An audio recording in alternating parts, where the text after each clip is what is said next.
존경하는 40만 연수구민 여러분 안녕하십니까? 송도 이사오동이 지역구인 자치도시위원회 소속 윤혜영 의원입니다.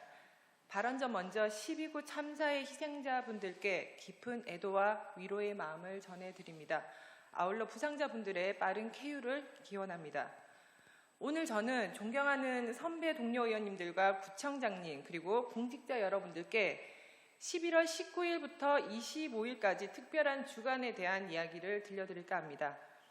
지난 11월 19일은 아동학대를 예방하고 사회적 관심을 촉구하기 위해 2000년 여성세계정상기금 WWSF가 정한 세계 아동학대 예방의 날입니다.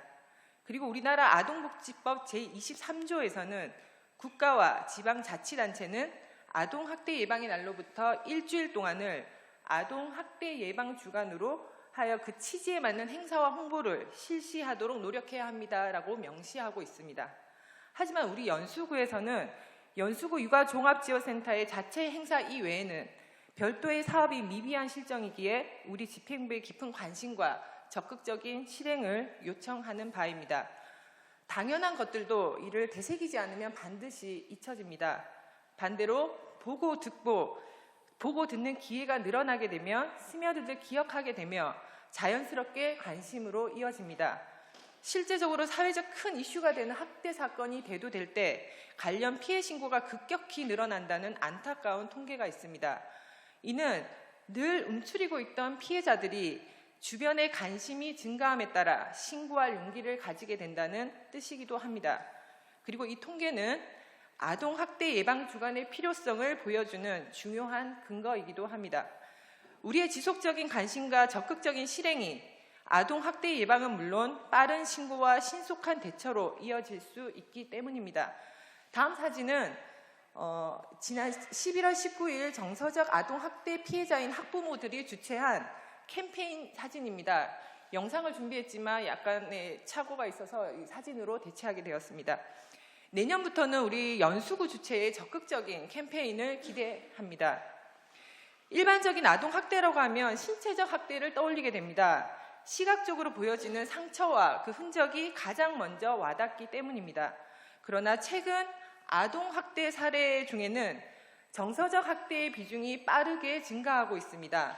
2021년 보건복지부 주요 통계에 따르면 신체적 학대가 15.4% 5,780건인 반면 정서적 학대는 32.8% 12,341건으로 2배 이상이며 연수구 통계를 보아도 지난 3년간 835건의 아동학대 중 정서적 아동학대가 574건에 달합니다.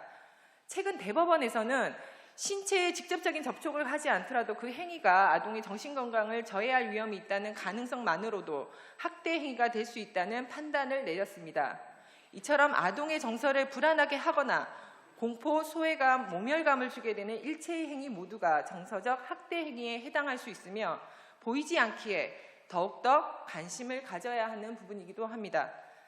마지막으로 몸과 마음의 상처를 입은 아이들이 본인들의 피해를 입증하기 위해서 경찰서에서 진술해야 하는 무거운 현실에 관심을 가져주시길 부탁드립니다.